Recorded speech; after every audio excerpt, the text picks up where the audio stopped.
D.B. Cooper. You've probably heard the name. A middle-aged man carrying a briefcase and a note who parachuted out of an airplane after collecting a ransom worth $1.6 million today, never to be seen again. It's been over 50 years since the disappearance of D.B. Cooper, yet the case continues to baffle investigators and spark endless questions. Could he still be out there? Did he survive and live under a new identity? To understand the mystery and why D.B. Cooper has yet to be found, let's recount what happened the night he mysteriously disappeared.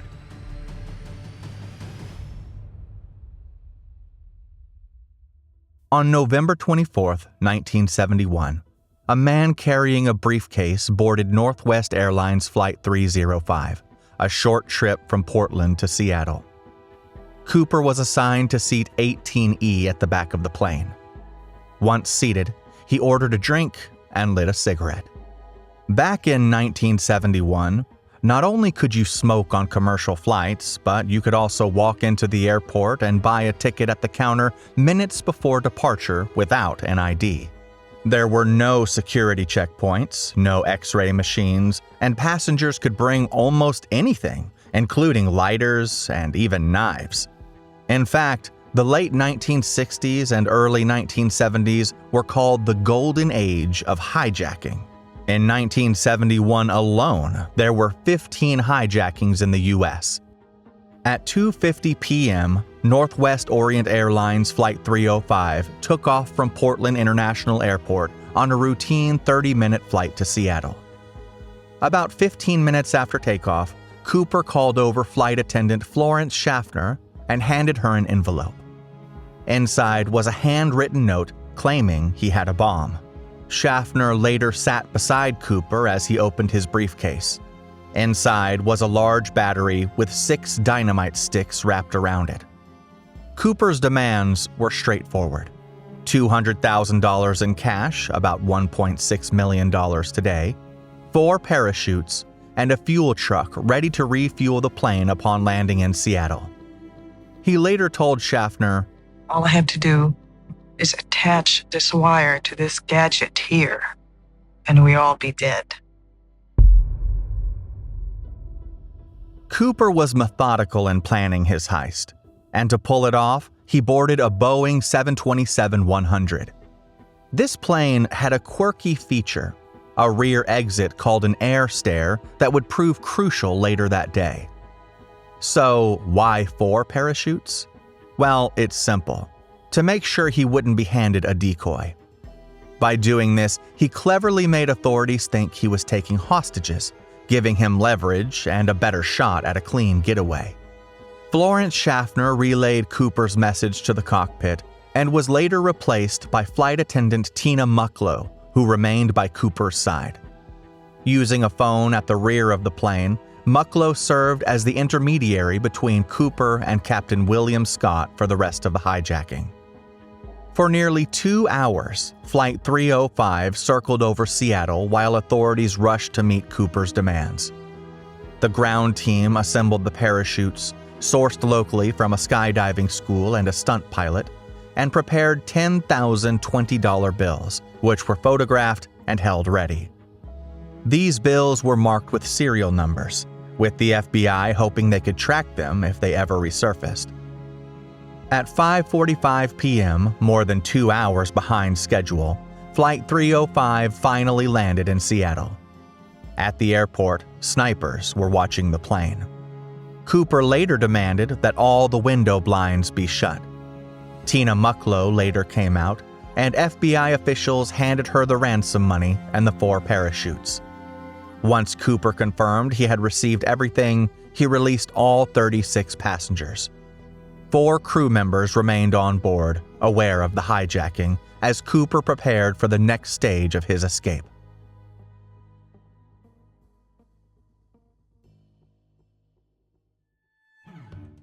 With all his demands met, Cooper instructed Mucklow to tell the Captain William A. Scott he wanted to fly to Mexico City.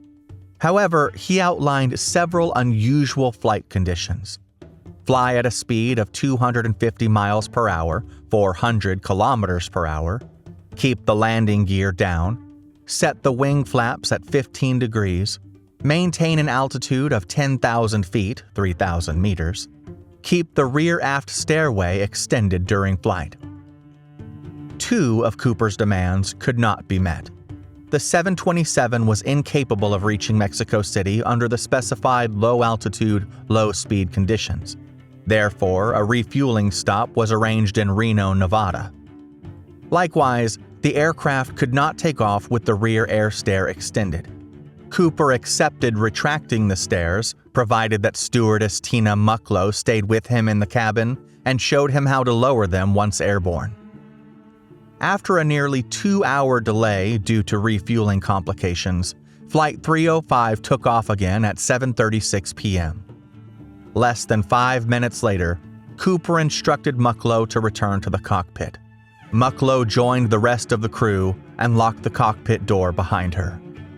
At about 8:12 p.m., a loud popping noise resonated in the cockpit, a sudden change in cabin pressure caused by the aft stairway being lowered. First Officer William Radazak later contacted air traffic control, reporting that he believed Cooper had jumped from the plane.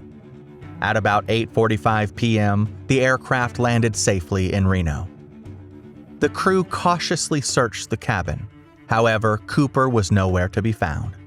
The aft stairway was later found extended, showing mild damage from the landing. At some point between Seattle and Reno, D.B. Cooper strapped on a parachute, descended the rear air stairs, and vanished into the night.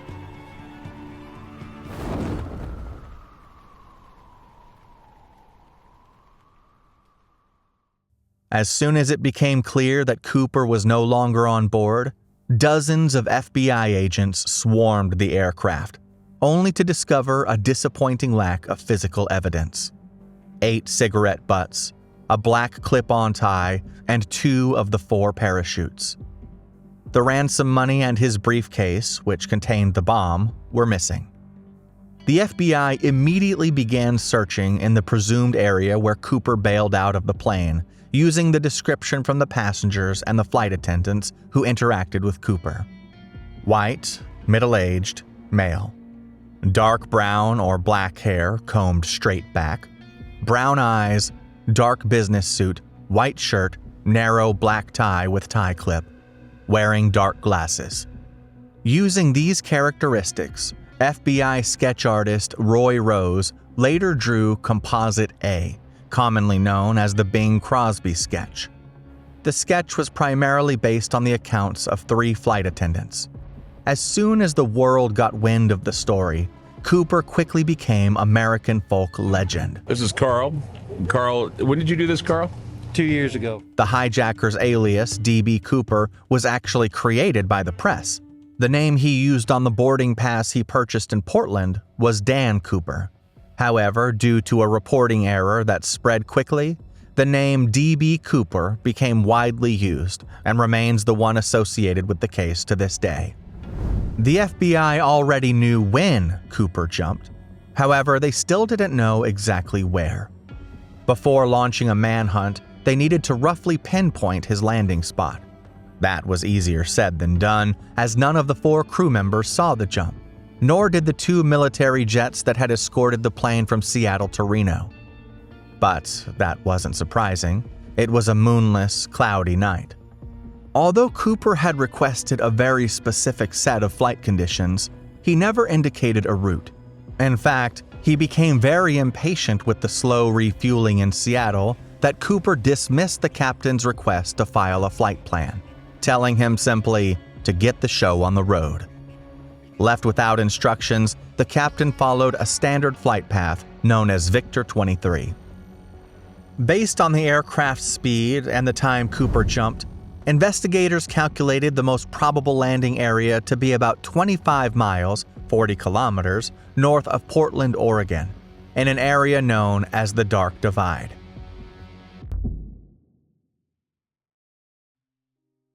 The FBI launched an extensive search of the area, deploying helicopters, aircraft, and ground units in what became one of the largest manhunts in U.S. history at the time.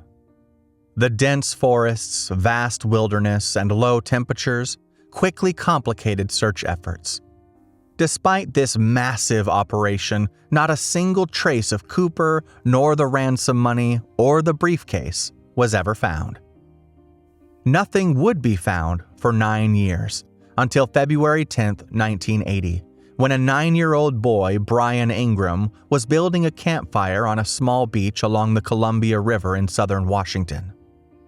As he dug into the sand, he uncovered 3 bundles of cash, totaling $5,880. A child has led the FBI to the start of a trail it hopes will help them solve the 8.5-year-old mystery of skyjacker D.B. Cooper. Having heard of the infamous skyjacking, his parents handed the cash over to the FBI. Sure enough, the serial numbers matched those given to Cooper. This breakthrough discovery, however, raised more questions than it provided answers. The Columbia River flows opposite to what would be expected if the bundles had drifted naturally, and the rubber bands holding the bills together were far too well preserved to have survived 9 years exposed to the elements.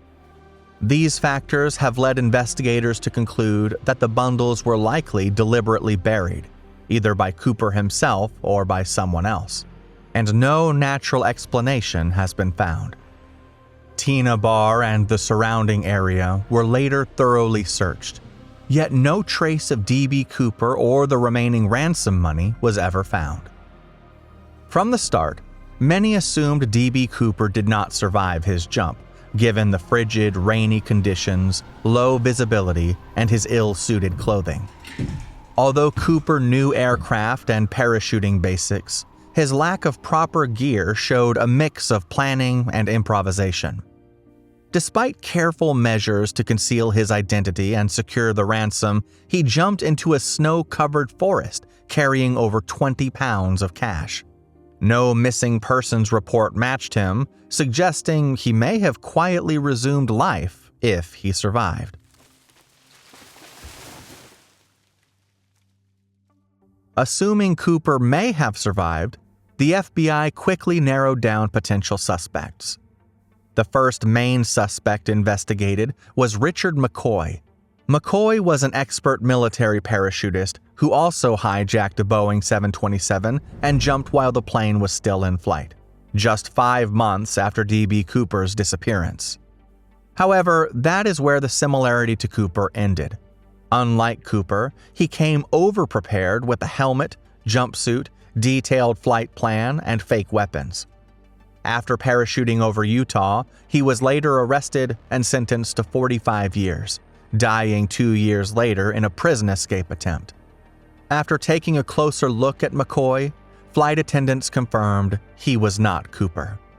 Later, a man named Dwayne Weber, who looked a bit more like the sketch of D.B. Cooper, was also investigated.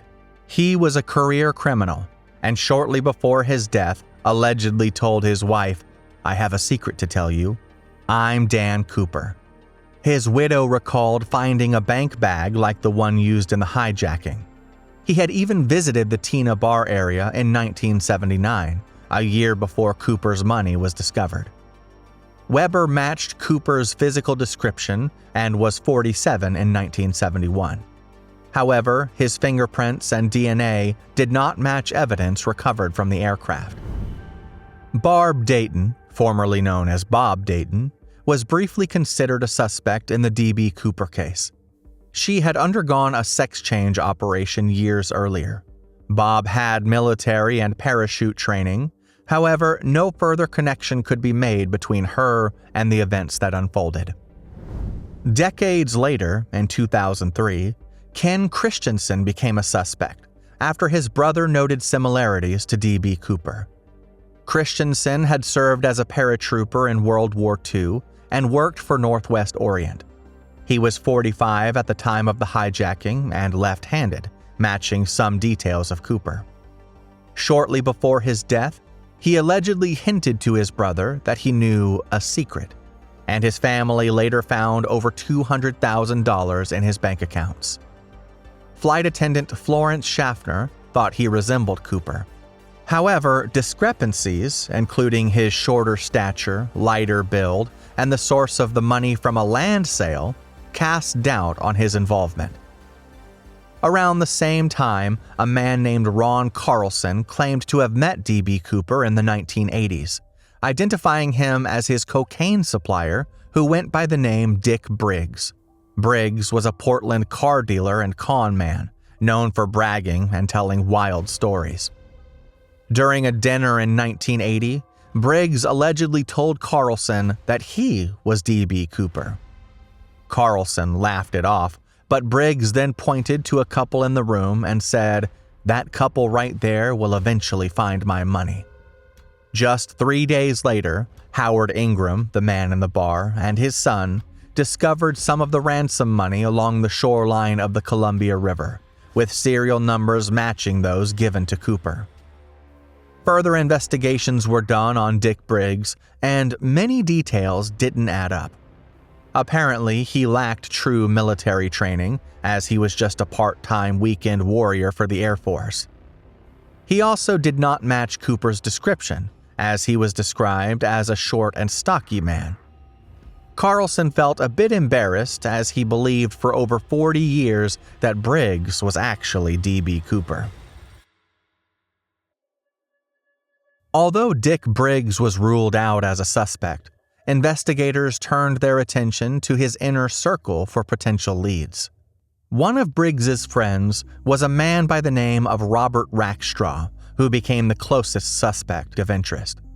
Although he was just 28 years old during the hijacking, Rackstraw matched some of Cooper's physical features and had extensive military training, making him a compelling suspect. What once seemed like an inconclusive case now appeared closer to being solved. In 1977, Rackstraw was tried for the murder of his stepfather, but was later acquitted. When questioned, Rackstraw never directly admitted to being D.B. Cooper, but offered evasive responses. As you mentioned yourself, your background suggests that you could have been D.B. Cooper. Could have been. Despite the intrigue, there were issues.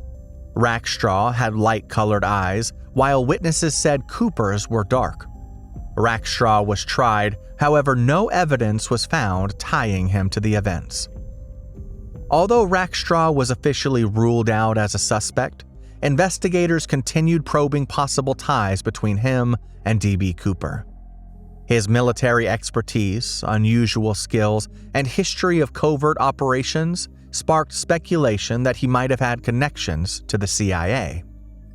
In 1979, while out on bail for fraud, Rackstraw stole a rented plane, claimed to have explosives, and crash-landed in Arizona. He served just 1 year in prison, far less than what was punishable by law for his crimes. This fueled theories that ties to the CIA may have intervened to protect sensitive information. To further support this theory, the 8 Raleigh filter-tipped cigarette butts recovered from Seat 18E during the initial investigation mysteriously went missing. In 1998, when the FBI attempted to extract DNA from them, they discovered the butts had been destroyed while in the custody of the Las Vegas field office. Their loss is widely believed to be either the result of FBI negligence or the deliberate destruction of evidence as part of a potential government cover-up to protect Cooper's identity. But a lawsuit that's now being filed in D.C. says this so-called D.B. Cooper case is not unsolved. Decades later, in 2016, the FBI released files related to the D.B. Cooper case after independent investigator Thomas J. Colbert won a court battle that forced their disclosure. The lawsuit compels the FBI to release its entire investigative file. Among the released materials were 5 letters allegedly written by Cooper and sent to major newspapers. Several of these contained sequences of numbers, including the repeated code 717171, which some researchers believed hinted at a hidden message. An amateur investigator, Rick Sherwood, who was familiar with Robert Rackstraw, suggested it could reference Unit 371, the Vietnam unit both men served in. One letter also contained the notation 7 Cs, which was interpreted as 21 and possibly linked to the Army Security Agency, ASA, the overarching command for such units. The last letter investigated was perhaps the most intriguing. In it, Cooper taunted authorities and bragged that he had outsmarted the system, claiming to have become wealthy using skills he said were taught to him by the government. Sherwood, who had served with Robert Rackstraw in Vietnam, began looking for more coded messages. He focused on the final line of the letter, which read, "And please tell the lackey cops D.B. Cooper is not my real name." Sherwood extracted part of the sentence in the hope that Cooper had concealed his true identity within it. The phrase, "and please tell the lackey cops," reportedly had a numeric value of 269, the same as "I'm LT for Lieutenant, Robert W. Rackstraw." This was an aha moment for Sherwood. However, other investigators quickly dismissed it as credible evidence. You see, searching for cryptic messages in a letter can lead to countless interpretations. For example, the phrase, "I am SpongeBob SquarePants," also has a numeric value of 269. The infinite number of possible matches can create confirmation bias, allowing readers to see whatever they want in the text. In 2017, new evidence was discovered on an item Cooper left behind after parachuting out of the airplane. The old clip-on tie from JCPenney is said to be spotted with evidence. On his necktie, traces of rare earth elements, including pure commercial-grade titanium, were discovered. At the time, such materials were primarily used in the chemical and aerospace industries, leading to speculation that Cooper may have been a Boeing employee. Canadian aircraft manufacturers such as Canadair also used pure titanium in their training planes, including the CT-133 and the CT-114 Tudor. Some researchers further theorize that Cooper may have drawn inspiration from the Canadian comic book character Dan Cooper, adopting the name during the hijacking. In the decades-long hunt for D.B. Cooper, some suspects died, while others simply vanished. One man nearly lost his life trying to recover Cooper's money with a custom-built submarine. A reporter, Carl Fleming, even attempted suicide after discovering his lead was a fraud. Over time, a chilling pattern emerged. Anyone who pursued Cooper seemed doomed, giving rise to what many now call the Cooper curse.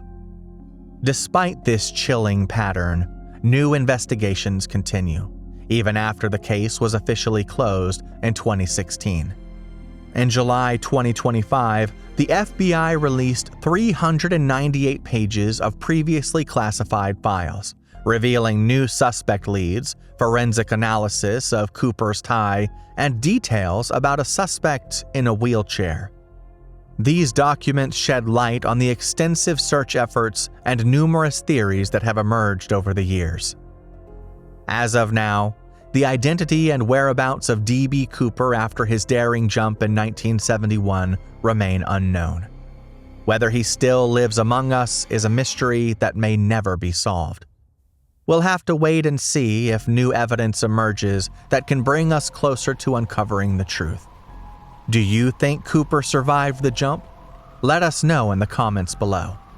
If you're interested in another fascinating aviation disappearance, this one where the person didn't jump out mid-flight, check out our video on the disappearance of Amelia Earhart, where she attempted to circumnavigate the globe. As always, thanks so much for watching, and we'll see you in the next video.